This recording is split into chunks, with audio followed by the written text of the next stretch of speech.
Alright, so I ended up with about 4 quarts of autumn olives. Hey everybody, today we're out looking for some autumn olives. It's about the second week in September. For some reason this year they look like they're ripe and they're out right now. But there's a ton that are going to still come in the next couple weeks. I'm going to show you how to identify them real quick, and then I'm going to make some jam and jelly and show you how to do that. So first of all, let's check out the bush. So you might see these along the road. You might think they're honeysuckle, but if you look at the leaf patterns, you can see they're not honeysuckle. And if you flip over the leaf, it'll have a slightly silverish tone to it. So sometimes when you see a storm, you'll see these blowing and you'll see the silver on the backside, like up here, see? And the difference between the berries is too,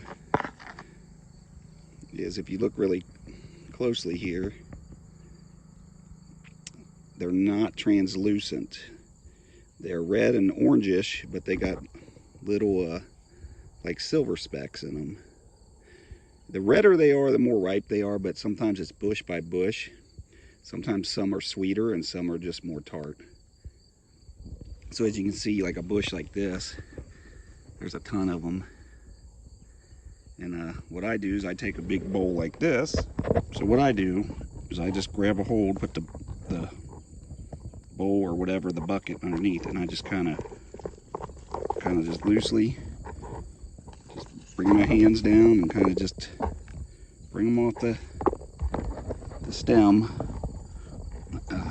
Here, sorry about that. I didn't think about this. I should have brought a tripod or something. But just take it and kind of just gently just move your fingers back and forth, and the berries will just fall right in. You can also just do this with a tarp or something underneath you if you want. And that's a quick way of getting them, especially when they're this thick on a bush, which is this time of year.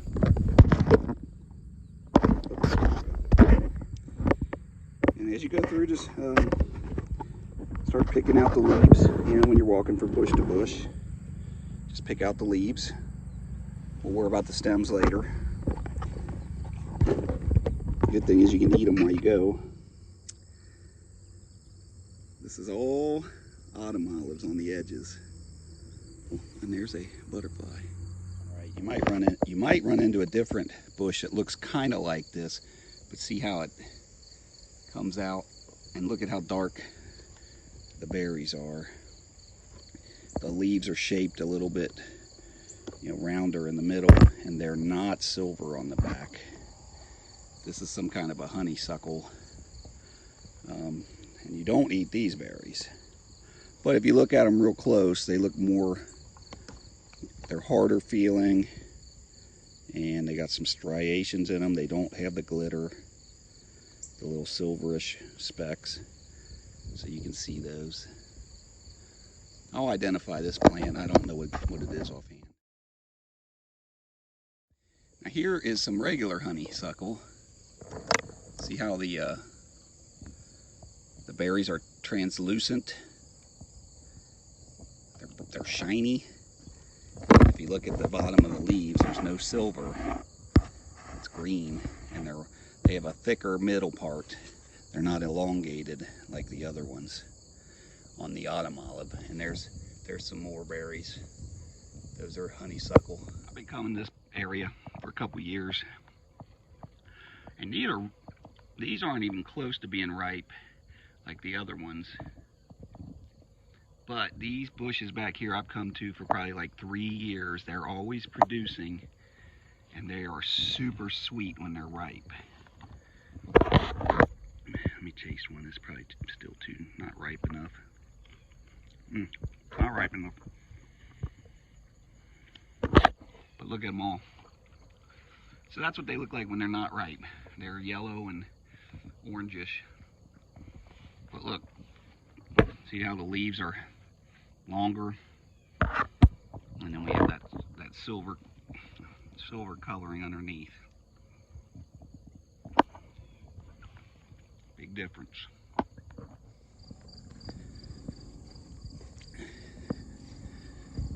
Like we're walking back in the olden days.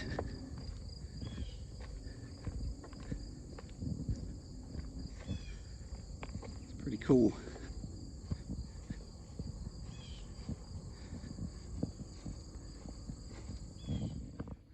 General store is getting some work. That's the church house.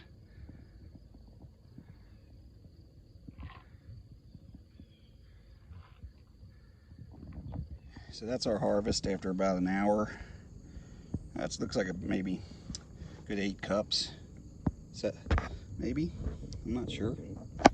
Should be plenty enough for some jelly and jam. All right, so one of the first things I do is I put them in a sink in a colander, and with cool water, I just get right to the top of the colander, and I just kind of move them around, and just kind of put my hands through them. And what I'm trying to do is work any leaves up to the top and stems, and then I can just kind of skim them out of the colander. It's kind of a first washing. So if you see what I'm doing, I'm just, whatever's floating gets knocked out for now. So after that, I drain the sink, and then I got all this junk left in it, and then I'm going to do another washing. For the last wash, I added some salt into the water. So I washed them the first time, washed them twice, scraped off all the stuff on top, the leaves and the stems, and the third wash is in a little bit warmer water, and I'm using a salt wash. So if there's any little creepy crawlies hiding in there, it'll bring them to the surface and kill them. And I'm going to do that. And then after that, I'm going to wash it again just to get the salt off of everything. So that'll be 4 washes total. You don't have to do all this. I'm just trying to get any little bit out that I can. All right, so I ended up with about 4 quarts of autumn olives. So I guess that's 16 cups. So we're gonna make a lot of jam. We might make something else too. But I'm just gonna set these in the fridge for the night and let them sit, because I don't have the time to get to it today. But I'm gonna get on to it tomorrow. Okay, now that we've got our autumn olives cleaned and washed, we're gonna put 8 cups into our pan, and we're gonna add 1 cup of water. Then we're gonna heat these berries up and let them simmer for about 20 minutes to soften them up. Okay, so as you're simmering, you wanna be squishing these. You can do it with a spoon, a potato masher, or even your hands. Just squish them up really good to get them to the point where they're going to start simmering. So as you can see, as we start getting them squished up, the seeds have started to pop out. And when we put them through the food mill, we'll get all those seeds out, and it'll squish the rest of these berries. We're still warming them up for simmering. Alright, so once you've simmered the berries and squished them up, you want to get the seeds out, any stems, stuff like that. So I use a food mill for that. And obviously we just kind of, it's hard to show. Squish it all in there, and I back it up. I'll do it again a couple times. And if you can see, you're getting tons of the seeds that you'll be able to knock out over here. Okay, so that 8 cups of berries originally gave me about 3.5 cups of the pulp and juice. So I'm just added a 1/2 cup of water just to make it 4 cups exactly. I guess you could put apple juice in or something like that too. But according to the recipe, I want to make it an equal, 3 times what it says. So that's where we're at right now, and we're going to get ready to add the lemon juice, the sugar, and the pectin and get everything going. Okay, according to this recipe, since we're starting out with, let's see, 4 cups of juice. We're to add 9 teaspoons of lemon juice from the bottle.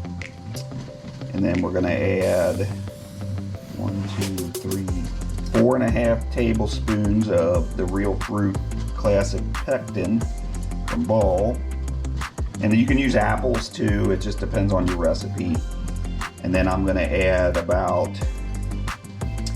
3.5 to 4 cups of sugar. I'm doing a lower sugar recipe. So look that up and figure it out for your individual taste and what your pectin can handle. Unless you're doing the apples, then you might have to do it with a certain sugar recipe. But so we're at that. We've added the lemon juice, and we've got our pectin and our sugar ready to go. So we're going to start bringing this to a boil. We're going to add the pectin. We already added the lemon juice. And then once it gets up to a rolling boil, we're going to add the sugar to it. And then we're going to go to a full rolling boil, which means we can't stir it down for exactly a minute. And then we're going to take it off the heat, remove any foam if we need to, and then we're ready to hot pack the jars. So we just added the sugar after the rolling boil. We're trying to get it back up to a rolling boil. And then we'll do that for exactly a minute. So this is a rolling boil. You can't stir it down. So we're on 30 seconds. Just keep stirring it. Best way to do this is one at a time. So we ladle, we'll get it up to the 1/4 inch. We'll put the lid on, hand tighten, and then put it back into the water bath. So there's a 1/4 inch. You'd be surprised. Look at that. So you're really close to the lid on that, but that's what it looks like. Okay, so that made almost exactly 5 jars. The 1/2 pint jars, the 8 ounce. So we're gonna get them boiling, and I think we process about 10 to 15 minutes. So now we're just waiting on the water canner, the water bath, to boil for the 10 to 15 minutes. And that's the longest part because it's kind of boring. And there's our final product cooling off, the 5 jars.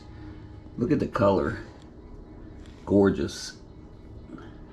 You'll hear the lids start popping throughout the day, and you leave these for 24 hours to cool, and then some of it probably might separate in there, but don't worry about it, it's still good.